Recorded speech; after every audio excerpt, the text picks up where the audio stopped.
Hello friends, दृष्टि आईएसपीसीएस academy के इस ऑनलाइन प्लेटफॉर्म एसीएस एकेडमी में आपका स्वागत है। दोस्तों, हम करंट अफेयर की क्लास जो करंट अफेयर की जो सीरीज है हमारी, उसके अंतर्गत आज हम एक और क्लास करने जा रहे हैं। ठीक है। आज की क्लास में दोस्तों हम फेब मंथ के करंट अफेयर को देखेंगे।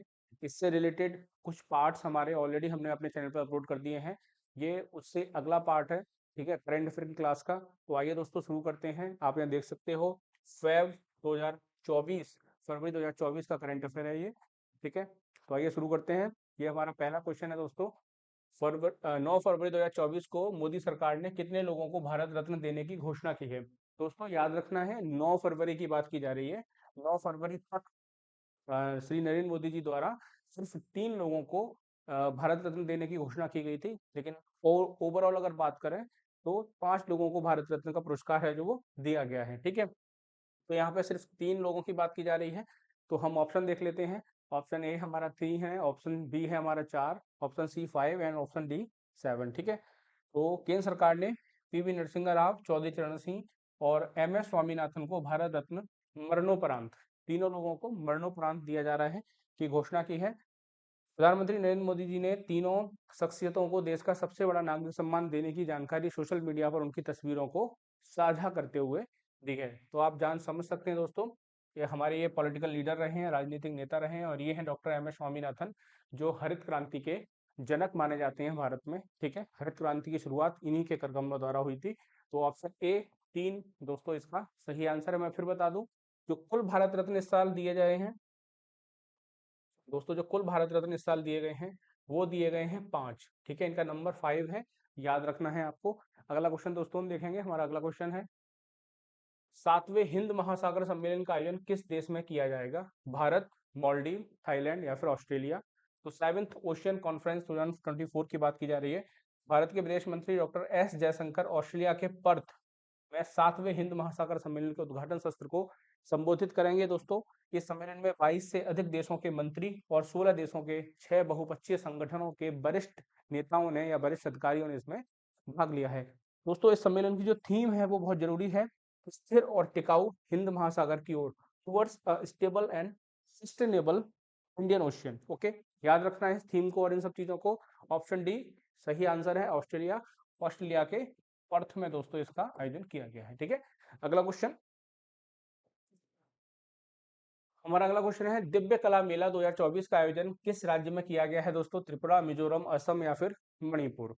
तो दिव्य कला मेला 6 से 11 फरवरी 2024 तक चिल्ड्रन पार्क अगरतला में आयोजित किया जा रहा है। ठीक है, याद रखना है। दिव्यांगजन सशक्तिकरण विभाग, सामाजिक न्याय और अधिकारिता मंत्रालय द्वारा ये जो कला मेला है इसका आयोजन किया जा रहा है। दोस्तों, दिव्य कला मेले का उद्घाटन विद्युत मंत्री श्री रतन लाल नाथ ने किया है। ठीक है, तो यहाँ पे आप देख सकते हैं दिव्य कला मेला त्रिपुरा जो दोस्तों है वहां पे इसका आयोजन किया जा रहा है। तो ऑप्शन ए त्रिपुरा हमारा सही आंसर हो जाता है। आपको पता होना चाहिए अगरतला त्रिपुरा की राजधानी है।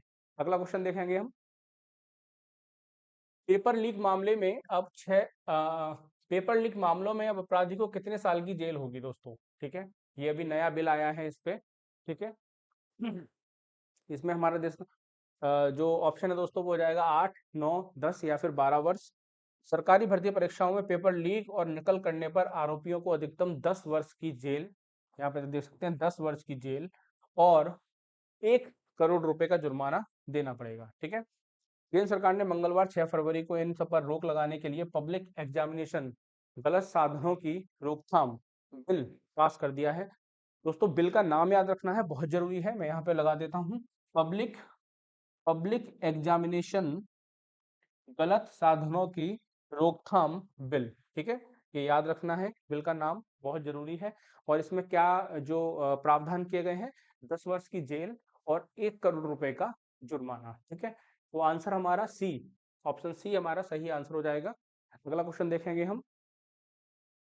लॉजिस्टिक परफॉर्मेंस इंडेक्स 2023 में भारत को कौन सा स्थान मिला है? ठीक है, या कौन से स्थान पर भारत रहा है?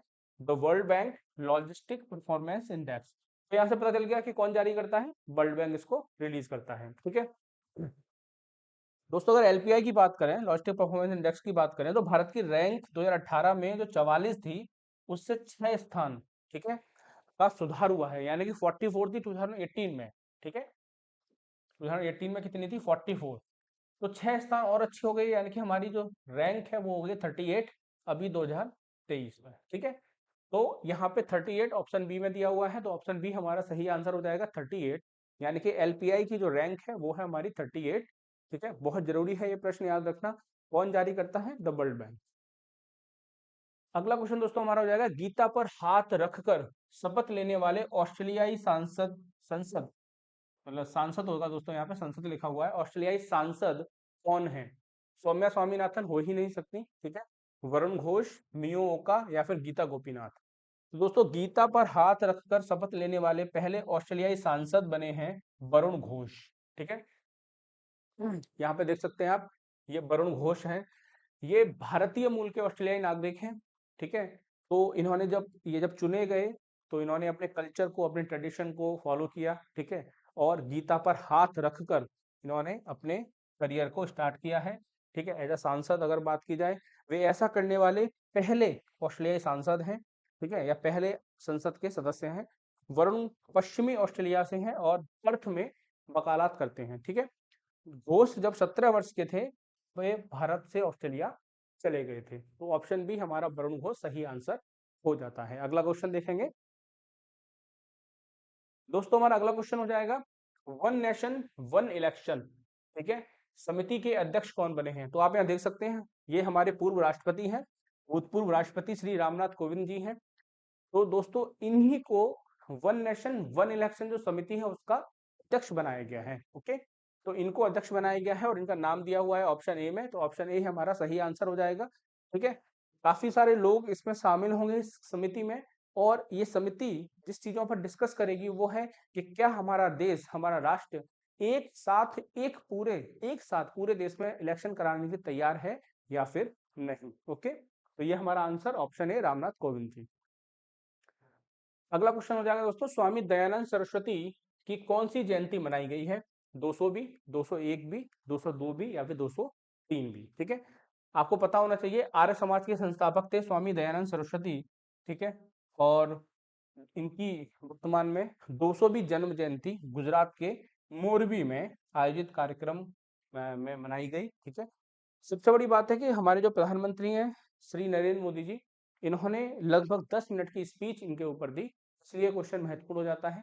और 200वीं जन्म जयंती है, तो ये प्रश्न बहुत ज्यादा जरूरी हो जाता है। महर्षि दयानंद के बारे में अगर मैं थोड़ी सी और बात करूं, तो 1875 में इन्होंने आर्य समाज की स्थापना की थी, ठीक है। और वेदों की ओर लौटो का इन्होंने नारा दिया था। तो ऑप्शन ए 200वीं जयंती हमारा सही आंसर हो जाता है। अगला क्वेश्चन, हाल ही में किस देश ने भारतीय नागरिकों के लिए वीजा मुक्त यात्रा की घोषणा की है? वीजा मुक्त, वीजा फ्री यात्रा, ठीक है। कौन सा देश ऐसा कर रहा है? कतर, अर्जेंटीना, जापान या फिर ईरान? तो दोस्तों यहाँ पे देखना होगा, ईरान की सरकार ने 5 फरवरी 2024 से भारत के नागरिकों के लिए वीजा को खत्म करने की मंजूरी दी है। सामान्य पासपोर्ट रखने वाले व्यक्तियों को अब बिना वीजा के ईरान में प्रवेश करने की इजाजत है, लेकिन कुछ प्रतिबंध भी होंगे, ऐसी बात नहीं है। उन पर कुछ प्रतिबंध भी लगाए गए हैं, ऐसा नहीं है कि वो फ्रीली मूव कर सकते हैं, लेकिन हाँ, वीजा की आवश्यकता अब नहीं पड़ेगी, ठीक है। नहीं जरूरत है वीजा को रखने की, ईरान ने ऐसा किया है सिर्फ भारतीयों के लिए। अगला क्वेश्चन, नई दिल्ली में बिम्स्टेक एक्वेटिक्स चैंपियनशिप 2024 की शुरुआत किसने की है? ठीक है, याद रखना है। अनुराग ठाकुर, पीयूष गोयल, जितेंद्र सिंह या फिर नितिन गडकरी। केंद्रीय युवा मामले और खेल मंत्री अनुराग सिंह ठाकुर ने नई दिल्ली में बिम्स्टेक एक्वेटिक्स चैंपियनशिप 2024 की शुरुआत की है। बिम्स्टेक एक्वेटिक्स चैंपियनशिप पहली बार आयोजित की जा रही है, ठीक है।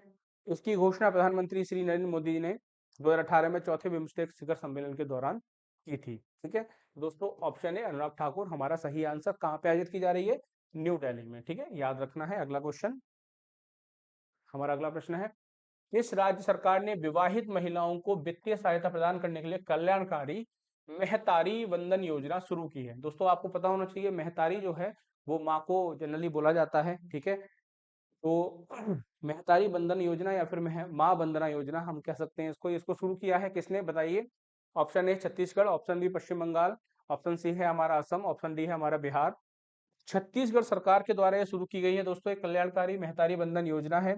इस योजना के तहत सरकार विवाहित महिलाओं को 1,000 रुपए की वित्तीय सहायता प्रदान करेगी और 12,000 रुपए देगी। 12,000 रुपए का मतलब क्या हो गया, वार्षिक तौर पर 12,000, हर महीने 1,000, ठीक है। और साल में अगर बात की जाए तो 12,000, यानी कि 12 महीनों की मिनिमम ये योजना है। याद रखना है, छत्तीसगढ़ सरकार के द्वारा इसको शुरू किया गया है, ठीक है। तो ऑप्शन ए हमारा छत्तीसगढ़ सही हो जाता है। अगला क्वेश्चन है, 8 फरवरी को लोकसभा में किसके द्वारा श्वेत पत्र पेश किया गया है? निर्मला सीतारमन, पीयूष गोयल, धर्मेंद्र प्रधान या फिर स्मृति ईरानी जी, ठीक है। तो दोस्तों इसका आंसर है, आप देख सकते हैं यहाँ पे, ये हमारी भारत सरकार की केंद्रीय वित्त मंत्री है निर्मला सीतारमन जी। तो इन्हीं के द्वारा एक श्वेत पत्र, ठीक है, व्हाइट पेपर इशू किया गया है 2014। अगर हम लकीर खींच दें तो इसके बाद हमारे देश की अर्थव्यवस्था क्या रही और इससे पहले हमारे देश की अर्थव्यवस्था क्या थी, इसमें कंपैरिजन इन्होंने श्वेत पत्र के जरिए बताया है। आप में देख सकते हैं 59 पेज का ये श्वेत पत्र है। 2014 से पहले और 2014 के बाद की भारतीय अर्थव्यवस्था की जानकारी इस श्वेत पत्र के द्वारा दी गई है, ठीक है। तो ऑप्शन ए हमारा निर्मला सीतारमण सही आंसर हो जाता है। अगला क्वेश्चन दोस्तों, अगला प्रश्न है हमारा, हाल ही में अंटार्कटिका के वैज्ञानिक अध्ययन के लिए क्विलिंग स्टेशन किसने लॉन्च किया है? चीन, रूस, यूएसए या फिर ऑस्ट्रेलिया? तो दोस्तों चीन ने अपने नवीनतम आर्कटिक अनुसंधान केंद्र क्विलिंग सुविधा का अनावरण किया, जो रॉस सागर की टेरानोवा खाड़ी के इनएक्सप्रेसिबल द्वीप पर स्थित है, जो महाद्वीप पर चीन का 5वां मिशन है, ठीक है। यह मिशन ऑस्ट्रेलिया और न्यूजीलैंड के दक्षिण में यूएस मैकमो स्टेशन के पास स्थित है। तो कुछ कुछ ऐसा दिखता है दोस्तों ये मिशन, ठीक है। यहाँ पे चीनी जो साइंटिस्ट हैं वो आएंगे और अध्ययन करेंगे पर्यावरण का, एनवायरमेंट का या फिर ज्योग्राफी का, भूगोल का, ठीक है। तो चीन ऑप्शन ए सही आंसर हो जाता है। आप मुझे कमेंट बॉक्स में कमेंट करके बताइएगा कि भारत के कौन कौन से मिशन अभी चल रहे हैं, ठीक है। बात की जा रही है अंटार्कटिका की, याद रखिएगा आर्कटिक और अंटार्कटिका दोनों जगह भारत के मिशन चल रहे हैं, हमें अंटार्कटिका के मिशन की बात करनी है, ठीक है, उसके बारे में बताना है। ओके, ऑप्शन अगला क्वेश्चन दोस्तों हमारा, इसकी तस्वीर खींचने वाले wild life photographer of the year people choice award मिला है? Wild life photographer of the year का पीपल चॉइस अवार्ड मिला है। तो उसमें देखो ये पोलर वियर है और ये बर्फ के एक टुकड़े पर सो रहा है, ठीक है, कितना प्यारा लग रहा है। और इसको जो संस्था है, जो ऑर्गेनाइजेशन है, उसने वर्ष का सबसे अच्छा फोटो, ठीक है, चुना है। बर्फ के टुकड़े पर सोते हुए पोलर वियर ध्रुवीय भालू की तस्वीर को wild life photographer of the year people choice award दिया गया है। इस तस्वीर की कैप्चर करने वाले विजेता का नाम नीमा सरीखानी है, ठीक है। क्या नाम है? नीमा सरीखानी। हर साल यह photography competition natural history museum के जरिए आयोजित किया जाता है। तो पोलर वियर ऑप्शन डी हमारा सही आंसर है, ठीक है। अगला क्वेश्चन देखेंगे हम,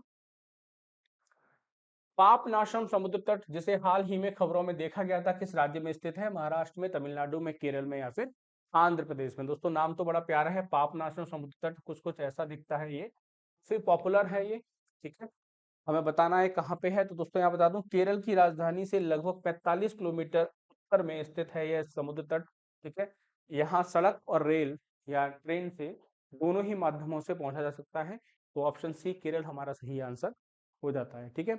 अगला क्वेश्चन देखेंगे हम, हाल ही में उत्तर प्रदेश के अयोध्या में राम मंदिर का दर्शन करने वाले पहले विदेशी नेता कौन बने हैं? फर्स्ट फर्स्ट ठीक है, फॉरेन लीडर कौन बने हैं?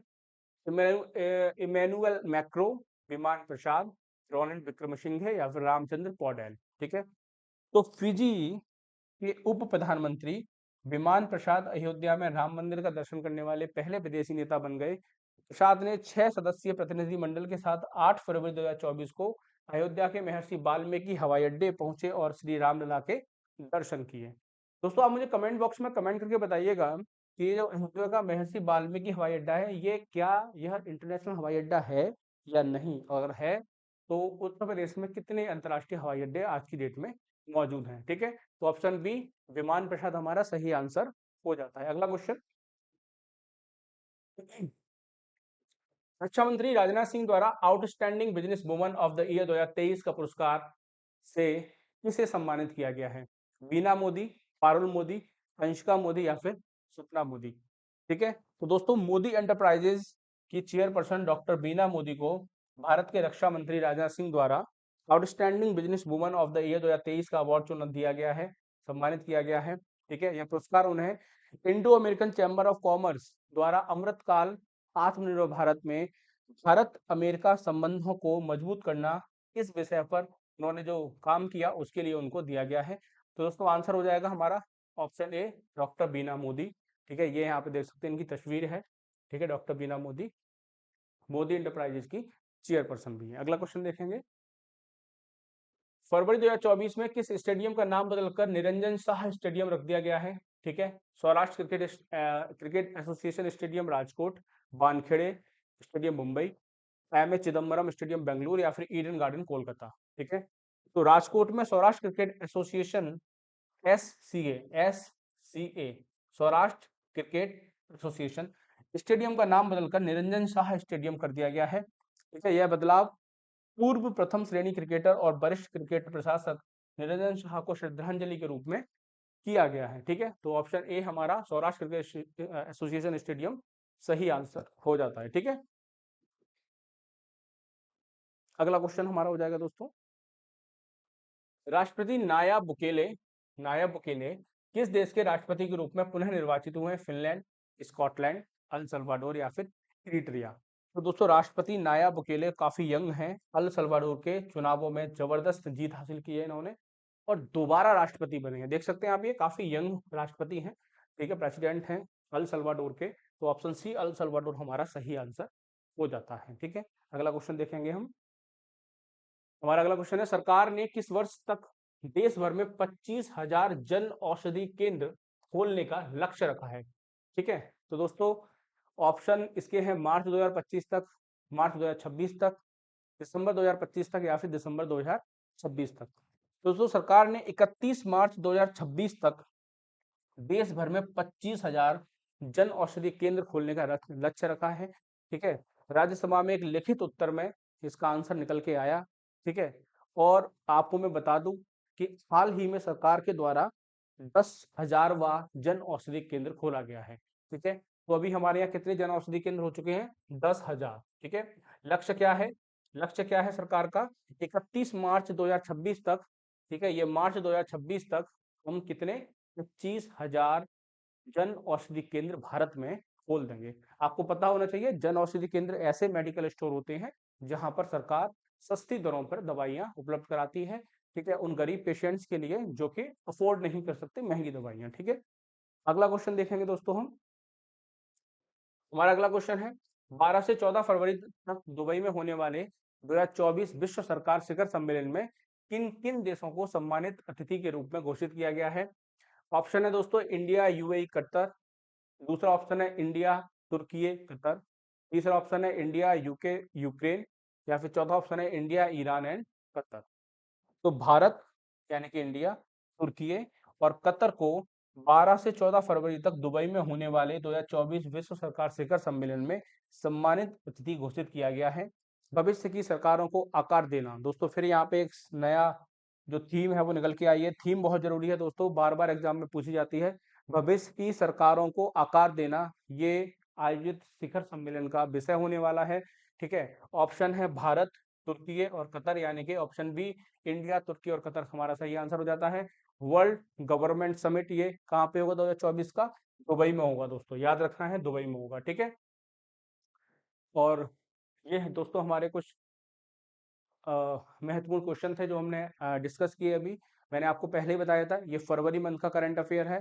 ऐसे और करंट अफेयर के वीडियो हम लगातार अपने चैनल पर अपलोड कर रहे हैं। ठीक है, आप वहाँ इन वीडियो को देख सकते हैं और अगर वीडियो आपको अच्छा लग रहा है तो आप अपने दोस्तों को शेयर कर सकते हैं वीडियो। और ये दोस्तों जो ये करंट अफेयर के क्वेश्चंस हम डिस्कस कर रहे हैं अपनी इन वीडियोस में, काफ़ी महत्वपूर्ण क्वेश्चन है, एग्जाम में आने वाले क्वेश्चंस हैं, तो इनके नोट्स जरूर बनाइएगा। और अगर आपको कोई भी सजेशन देना है हमें तो आप हमें कमेंट बॉक्स में कमेंट करके सजेशन दे सकते हैं। Thank you so much.